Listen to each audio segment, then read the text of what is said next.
Hey everyone, welcome to the S&P 500 video. This is about 10 o'clock in the morning. We're 30 minutes into the trading day here on Thursday, August 6th, 2020. We've been keeping an eye on this for quite some time, and so far, so good.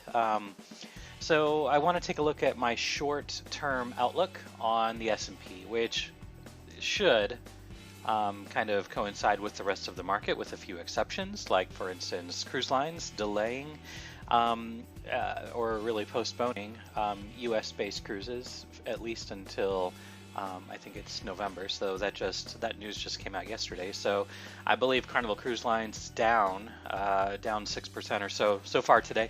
But let's go ahead and take a look at the overall view of the S&P 500. Before I get into any of it, of course, the non-financial advice, not your financial advisor. You're responsible for your own trades, manage your own risk, do your own research, and I'm just giving my opinion on the market. So let's go ahead and take a look here. All right, so this is my count. When we were back in this range back here, we had a bullish and a bearish count. We were looking for a breakdown from here or a breakup from here. We started breaking up, and this is where you have to plan the trade, trade the plan, right? So we said that if we violated, and I think at the time it was this level right here, if we violated this guy, then we were going to end up going up. Well, that's exactly what happened. We broke up above it, we pulled back, and then we were having, it's still in the works, we're having a continuation move to the upside. So this is this is looking good. This is looking good for a continued move to the upside. I do think that we are going to fill this gap, and I do think we are probably going to overthrow it a little bit. For a number of reasons, and I think we could have easily a short squeeze scenario here where there's a lot of people that shorted the market, even all the way back over here at the top. It's very similar to what happened right here. We pulled back, we went back, and we kind of overshot it, and then we had the eventual fall. Now, I don't think this is what's going to happen after we break this, but very similar, I think, is probably going to happen on a wider scale. So again, I think that we've completed 1, 2, 3, 4, 5 into the 1. We have a 2 here, and then I think we have a 1, 2, and then we're working on the 3 still on a much higher degree. I count a 1, 2, 3, 4, and then we're working on the 5 of the 3. All right, so right now what we are working on is wave 3 of the 5 of the 3. Okay, so going down 1 degree at a time. I think we're still working on this 3. Now, I don't know if we're going to make it as high as 3,400. I think we're probably going to stop short. Probably are going to stop here at about 33.61, and I've got this level here based on basically the top here and the bottom here. We talk about support and resistance all the time. So basically from right here, this little level right there where we had resistance, we flipped it as support and then consolidated and broke down. I expect this to be our first resistance that we're going to be pushing up against. Not to say that we don't already have resistance that we're pushing through. We have this gap that just filled. So we do have that to pay attention to as well. This gap did fill. But anyway, I think that we do push up higher, and I think it's probably going to happen today or tomorrow. Then I think we pull back a little bit. Really, we don't know how far back we're going to pull until we actually see a pivot, right? Once we see the pivot, then we can determine how far we're going to go. What I can say is the targets that I've got on here are all based on technical reasoning. So if I do this and I pull this down, and actually let me get this front and center. Looking at this microwave. All right, so down here, we pull from the bottom, we go up, and then we pull back. So our high probability target to the upside, right there, is going to be right here at the 1618 to the 175, which is going to be at about 3340 to 3350. I mean, that seems like a pretty logical place for there to be some resistance. I think when we pull back from there, we're going to go down to either the 236 or the 382. We haven't had really significant pullbacks. It just hasn't been happening. But if we do make it to 3350, I mean, it seems like a pretty pretty logical place for us to be trying to push up to. Easily we could be pulling to 3317. Likely we pull back to this 3300. So we're going to have to wait. We're going to have to wait and see how long it takes for us to get up there, wait to see if that's as high as we go, and then we pull back.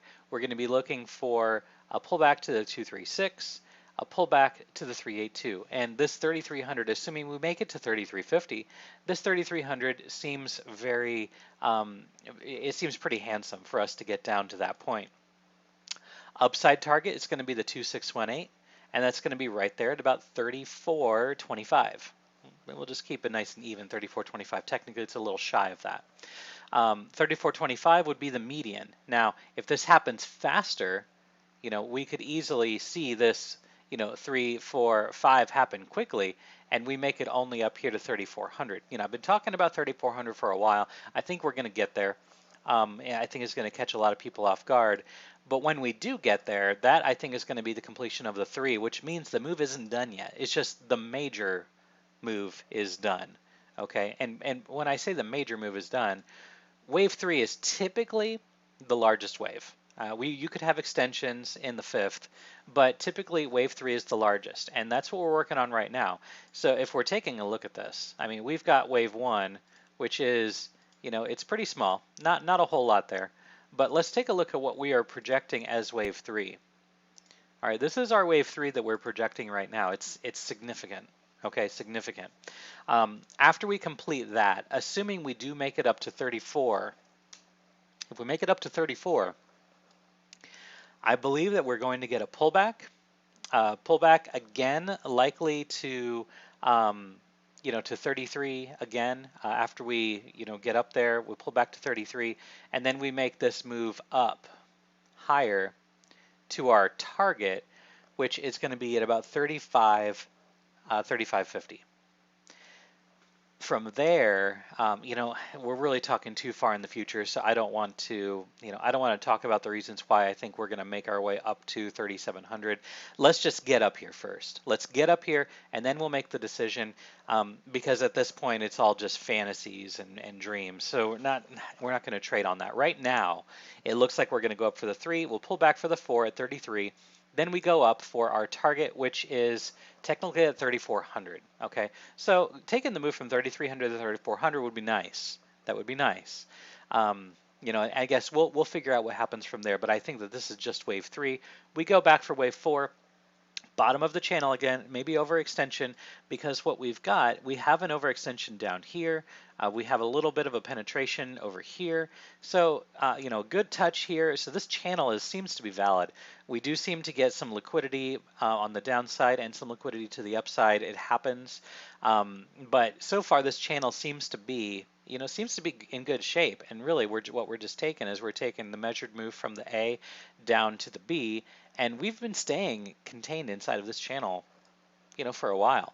And as long as we remain in the lower portion of this channel, I would say that, it's really hard to tell. I would say we're probably going to break down to the downside, and we're probably going to see an expansion to the downside versus an expansion to the upside. And what I mean when I say that is when we're talking about expansions, we're sitting inside of this channel pretty well. I think we can all agree that this channel, it looks pretty good. We're currently, let me get rid of this just to kind of keep things nice and clean. We already talked about those.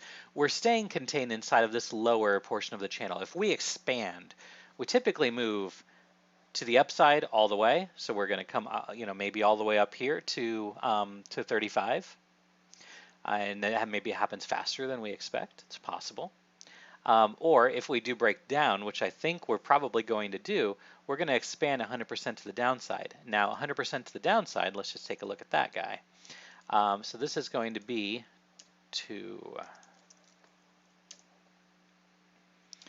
an expansion to the downside is going to take us down here because we've got our median, we have our lower, and we have our upper, and then we have our expansion lower, and this would be, we're not going to pay attention to this expansion to the upper, but if we break down, we're probably going to come down and touch this bottom expansion. Now, again, we'll have to wait and see what happens. I'm not going to I'm not going to hypothesize on that just quite yet, but for right now, I think we're consolidating. We're consolidating for a break up to 33.50.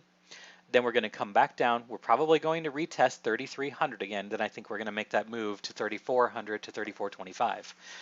Currently, that's my view on the market, at least on the S&P 500. I think that we do have, some bullish moves. And again, as I discussed a couple days ago, I think we're going to get this move up here to 3,500 to 3,700 over time. And from there, all bets are off. Again, I'm waiting to see. If you're on the Discord, you know this.